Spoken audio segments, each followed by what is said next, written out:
585 son los compromisos que asumió con el país el expresidente Boric como candidato a la presidencia de la República.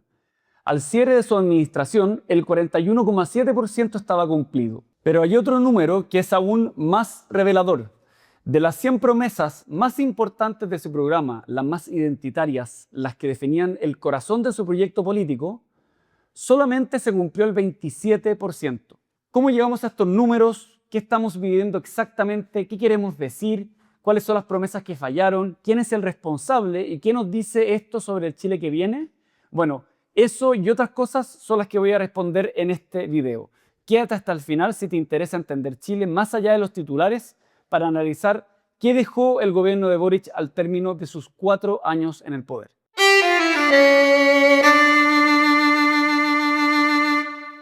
Fue aquí, en Idea País, donde nació este trabajo. Llevamos realizando un seguimiento a las promesas gubernamentales desde el año 2022, con el fin de entregar información rigurosa y verificable sobre el cumplimiento de las iniciativas del gobierno. No fue un análisis hecho apresuradamente al final del mandato. Utilizamos una metodología con diversas fuentes oficiales, solicitando información por la Ley de Transparencia y a la División de Coordinación Interministerial de la propia SECPRES, y entre los datos que levantamos hay varias conclusiones que son claves que me gustaría compartir. Analizamos 7 agendas en las que clasificamos los 585 compromisos: ciencia, energía y medio ambiente, economía, empleo y finanzas públicas, seguridad, orden público y política exterior, política social, educación, cultura y deporte, salud y finalmente infraestructura y transporte. Dentro de estas promesas identificamos 100 que fueron parte estructural del proyecto político original del gobierno del Frente Amplio, evaluando su centralidad discursiva, su vínculo con la identidad ideológica de la coalición gobernante y también su capacidad de transformar el país en profundidad tal como ellos querían. Entre otras medidas están la implementación del copago cero en salud pública, la creación de una empresa nacional del litio, el impulso del aborto libre y la eutanasia, el fin al CAE, la condonación de las deudas educativas, la derogación de la Ley de Seguridad del Estado y la Ley de Antibarricadas y la refundación de las policías. De esas 100 medidas, el 27% fue cumplido.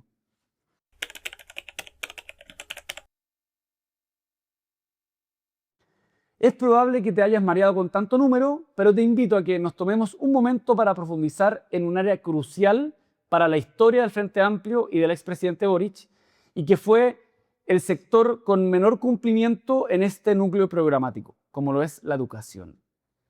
El movimiento estudiantil del año 2011 fue dirigido de manera importante por quienes condujeron el gobierno del presidente Boric. El Frente Amplio, en parte, se justifica a sí mismo por demandas vinculadas a la educación y sus dolores. En esta área relevante, sensible, identificamos que se cumplió un 14,3% de estas medidas fundamentales para el gobierno saliente. Allí estaba contenido, en parte importante, el sello más ideológico de su programa. Y no estamos hablando de promesas menores. Hablamos de la condonación universal de las deudas estudiantiles, de un nuevo sistema de financiamiento educacional que iba a terminar con el CAE, de la Ley de Educación Sexual Integral, todas en tramitación o sin ejecución al cierre de este mandato.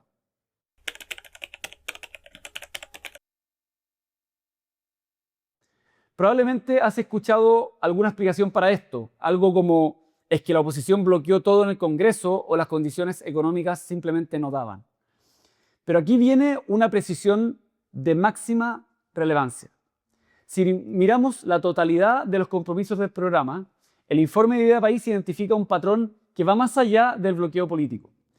Porque de la totalidad de las 585 medidas, 2/3 dependían de acciones administrativas del Ejecutivo, es decir, que no requerían pasar por el Congreso Nacional.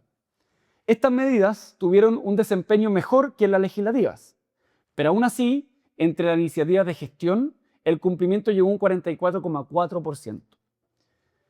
¿Qué nos dice esto? Que el problema no fue solamente de la oposición política.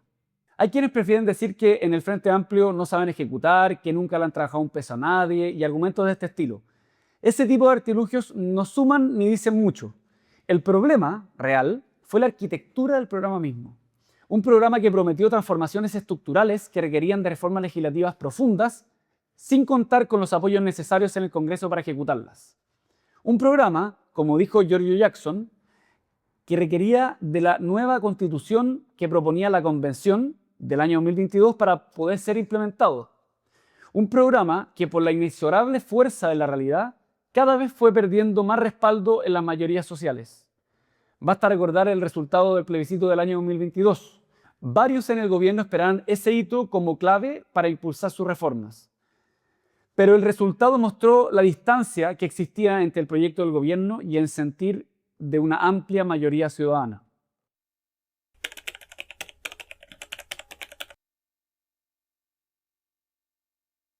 Ahora bien, probablemente también se habrá escuchado que el gobierno del expresidente Boric sí cumplió en los planes de emergencia que ellos mismos fueron creando. Y eso es verdad. Analizamos 9 planes de gobierno que se lanzaron durante el mandato y en las 286 iniciativas que detectamos en ellos se cumplió el 71,7%. Como ejemplo están el plan Invirtamos en Chile, que llegó al 89,7% de cumplimiento, y el plan Chile Apoya, que llegó al 84% de cumplimiento. Pero hay una distinción importante. Estos planes no estaban en el programa original de campaña. El gobierno no fue elegido para eso. Fueron diseñados durante el ejercicio del gobierno para responder a contingencias, la inflación, el crimen organizado, la necesidad de reactivar económicamente este país. Son respuestas reactivas, no la visión proactiva con la que el Frente Amplio llegó a la moneda. ¿Y qué nos dice este contraste?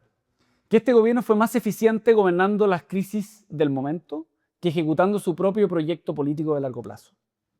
Por eso, más que centrarnos en los números, que son muy importantes, es muy relevante que la coalición de gobierno saliente, con un programa que se sustentaba en un proyecto de transformación de carácter estructural, con fuertes énfasis legislativos en materias medioambientales, de género, pueblos indígenas y cambios institucionales, explique por qué en los hechos hizo algo tan distinto.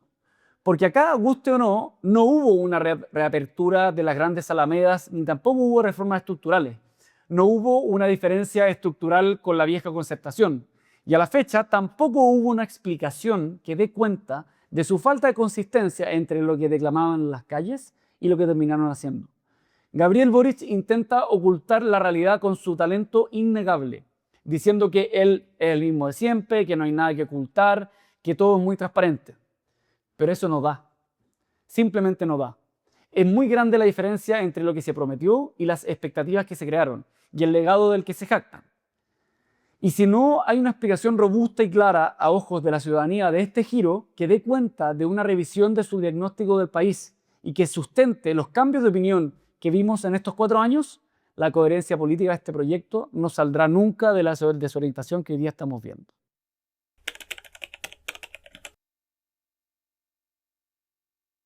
Hasta acá entonces, punto 1, los compromisos que dependían del Ejecutivo cumplieron de mejor manera que aquellos que necesitaban de tramitación legislativa.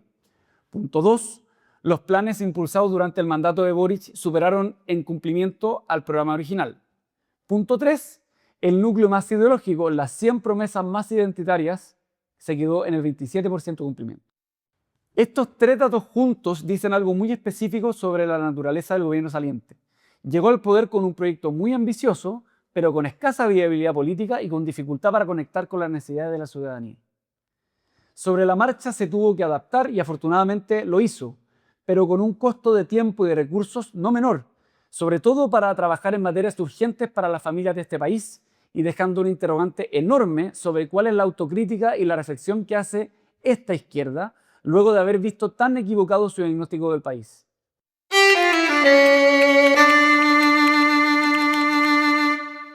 Un programa de gobierno es en la práctica un contrato con la ciudadanía. Es lo que un candidato dice que hará si le entregan el poder. Y ese candidato, convertido en presidente, tiene el desafío y el mandato de ejecutar esa hoja de ruta por la cual fue elegido.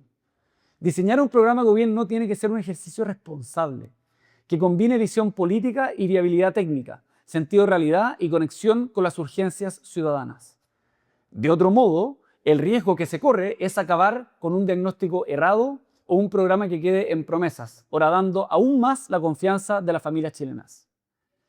Si llegaste hasta acá, muchas gracias por escuchar y si quieres conocer más sobre este reporte de seguimiento gubernamental de Idea País, Te invitamos a revisar el informe completo en ideapaís.cl. Comparte este video si quieres que este análisis llegue a más personas y cuéntanos en los comentarios cuál es tu evaluación de los últimos 4 años de gobierno del presidente Gabriel Boric.